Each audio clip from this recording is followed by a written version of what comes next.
And we follow their teachings, the ancient teachings on this channel. And that's where we're taking you back to the ancient teachings, which have precedence and foundation as Bible canon and scripture.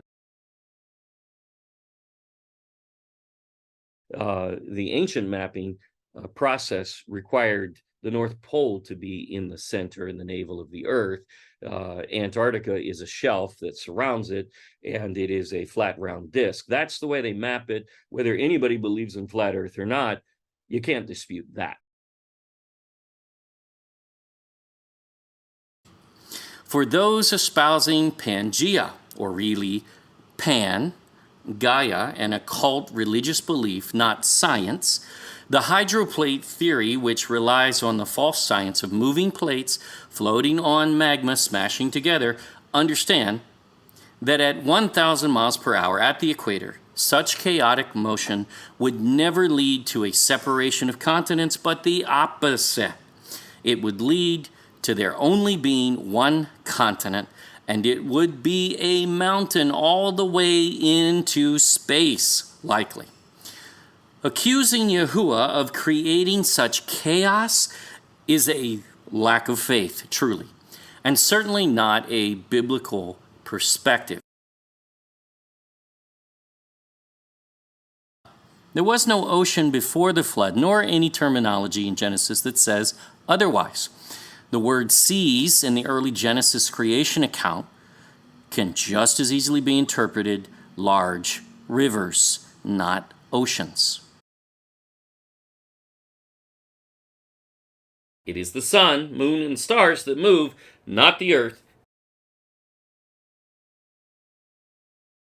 If seasons are caused by the distance from the sun over 90 million miles away, which is quite fictional, no one has ever observed such nor measured such, then there's a problem here. Don't believe me? Go ahead and try to measure the sun 90 million miles away. Oh, you can't do that. Oh, wait a minute. Nobody in the science world can do that either. So nobody knows from that viewpoint.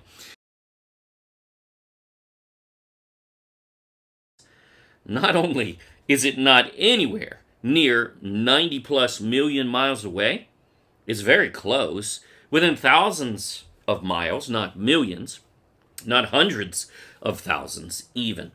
But as regards size, they are both equal. Whoa! What? Wait a minute, the sun and the moon are the same size? Well, that's not what they tell us in modern scientism, is it? The sun is powered by the wind. The sun also is powered by these windows, remember. So it gets hotter and cooler in different seasons. We don't know the intensity at all times, but generally, man, this fits like a glove. Once again, the opportunity for eclipses arises as the moon turns back and recedes behind the sun. This would cause an eclipse in a certain area of the world at certain times of certain moments.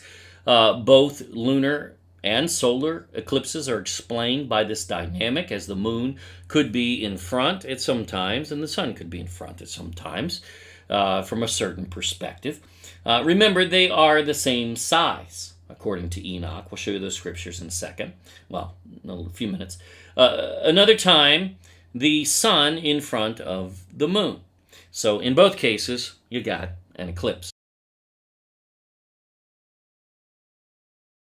Yes, there are cults in Babylon and Greece that have their own little religion where the sun is their god in the center of the solar system, with 9 planets, including the Earth, rotating around them, even, basically rotating around their sun god. That's the origin of that doctrine. It is a doctrine. It's not science. It's never been proven. No one has ever proven that Jupiter is actually a planet. Just because they show us a representation of an animation of what they think it might possibly look like if they actually could see it, and they can't, that clearly, then maybe. But no thank you. They have no clue.